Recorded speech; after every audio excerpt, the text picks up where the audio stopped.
It's beginning to look a lot like Christmas. Hey guys, welcome to Multiply Mornings. I'm going to cover that tree up because I'm really large and the tree's really small. But welcome to Multiply Mornings. My name's Dan and today we're talking about some exciting stuff.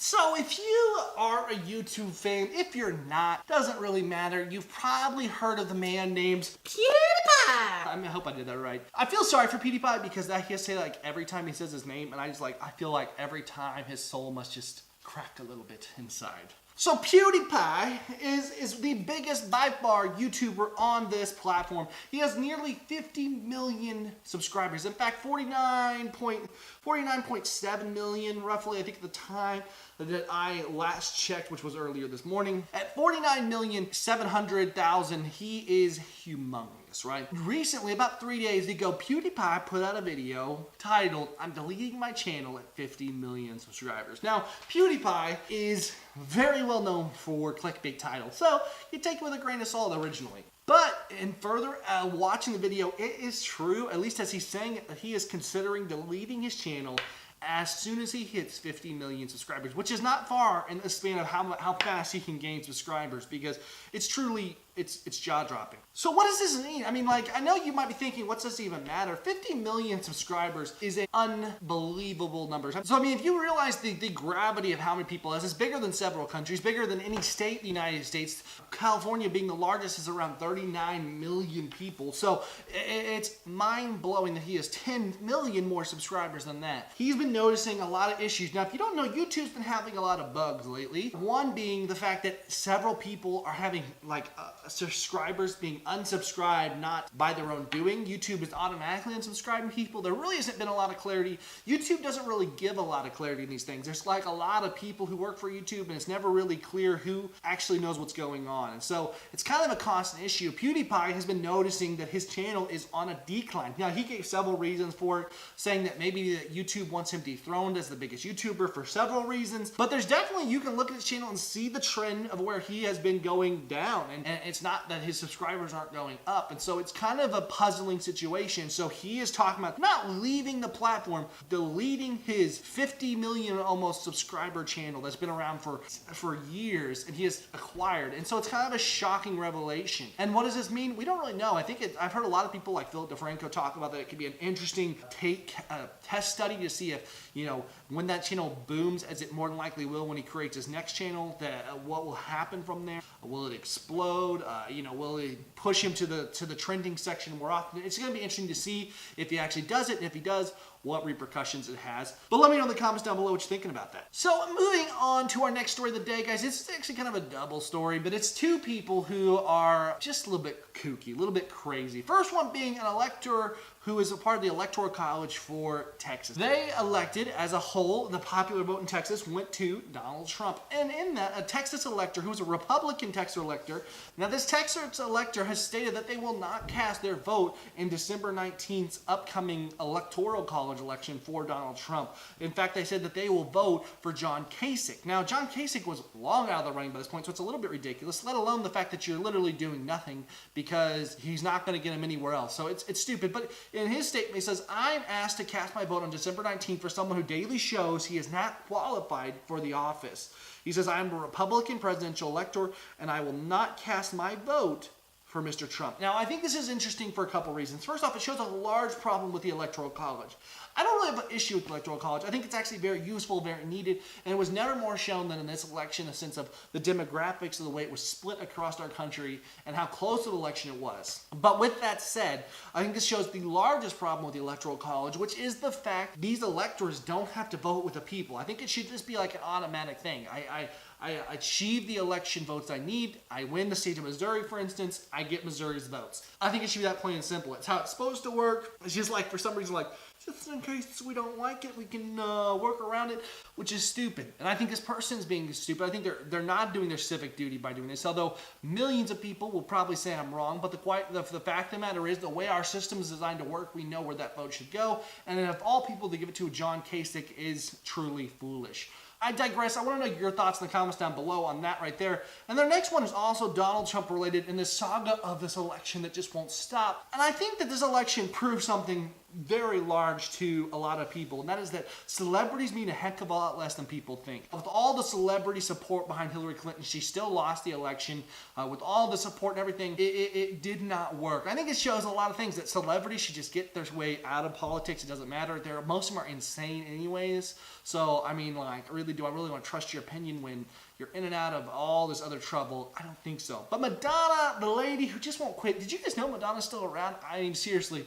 She's still one of the top 5 paid musicians in the world right now. I think she made like something like $70+ million last year, which is like, where did that come from? Have you heard any new Madonna songs? I don't even know any Madonna songs except for like a couple of them, like 2 lines of each song. So but she is still hanging around there big time. And recently in a statement, Madonna came out and said this right here. She said, "Women who voted for Donald Trump betrayed us. Women who voted for Donald Trump betrayed us." And I think this is so stupid because first and foremost, who are you to say that? It's not like this is your brother or sister, betraying you, stealing your mom, and stealing your inheritance or something like that. No, this is people voting their conscience. So just because my conscience is different than your conscience does not mean that they betrayed you. And I think that as we saw from this election, I haven't studied the demographics, but obviously a lot of women still voted for Donald Trump.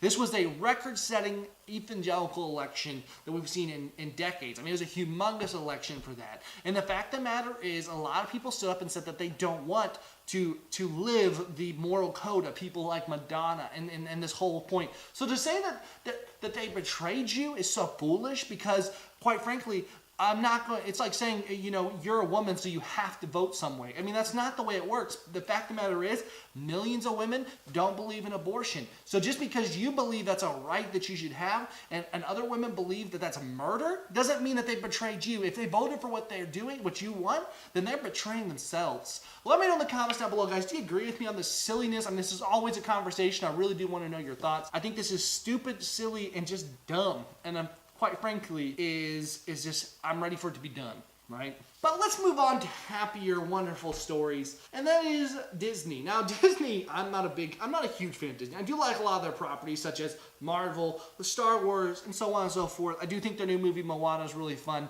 But, they recently are, as you know, churning up to the release of Star Wars Rogue One, which I am super pumped for.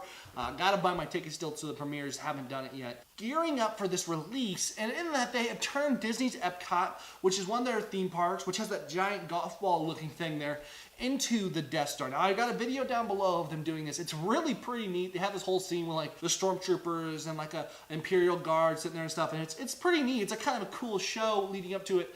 Obviously, they can turn this stuff out with the properties they have and everything, so it's pretty cool. I liked it. I thought you guys would enjoy it too. So make sure you check that out in the description down below. Let me know if you got your tickets to Rogue One. Are you going to see it? Are you like, I'll wait and see what the reviews are? I'd like to know your thoughts. Do you want to see our review for Rogue One? We're doing less reviews. Do you want to see our review for it? Because if we do, we'll make sure we do it. All right, now, just before we do our focus, I have something real quick to talk to you about, and that is the announcement I talked about. I hinted at last week about that something was coming up that I could announce. That is that last Wednesday, Judah and I accepted the position of youth pastor at First Baptist Willard. We accepted their call, and we're delighted to do it. We're excited. Now, this affects multimedia, actually in some ways, I hope, very, very well. And the reason being is that this is a church that's on fire for God. I tell you what, I'm excited to see the mixture of ages, stuff that's happening there. We're excited to get to work there and see what God's going to do. For starters, though, we have a very good-sized youth group of about 30 to 40 students. A lot of them are really energetic and excited, very mature in their faith, and so we're excited to have some opportunities to pour into their lives. But then on top of that, many of them like videography, like making videos, which we've done ones like our Things You Shouldn't Say to Your Pastor.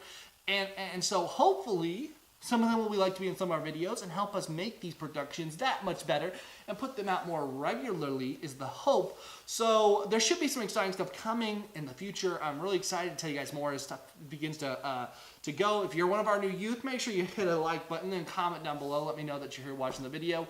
But guys, it's super exciting. God's really blessed us in this ministry. We're excited to see what he's going to do through it, and it's just an answer to prayer. Speaking of prayer, let's jump into a little bit of our focus here and just spend some time talking about God's faithfulness. And I tell you what, we've been talking about God's faithfulness a lot because it's true, and I feel like it's so necessary in the situation, the reality, the world in which we're living in right now. And specifically Psalms 34 verse 15 through 19. It's a really cool representation of this, and it says here, the eyes of the Lord are towards the righteous, his ear towards their cry. The face of the Lord is against those who do evil, to cut off the memory of them from the earth. The righteous cry for help, the Lord hears and delivers them out of their troubles. The Lord nears the brokenhearted and saves the crushed in spirit. Many are the afflictions of the righteous, but the Lord delivers them out of them all. And I think this is so cool, guys, because I know at times it can feel like you're drowning. You know what I mean? It feels like you're just under this weight of everything. And I know this world right now, it's totally, and whether it's family problems, whatever else. And I think about this verse. I think about what God's saying here. It's like, man, you know, I may be afflicted. I may have troubles going on, but God never doesn't hear my cry. And I know sometimes it's easier for us to think that and think that God's not listening. But I remember as a little boy with my parents, I'd get so mad about something, and I'd try to like reason with them why I thought they should do what I wanted. And I would just think they can't be hearing me. They know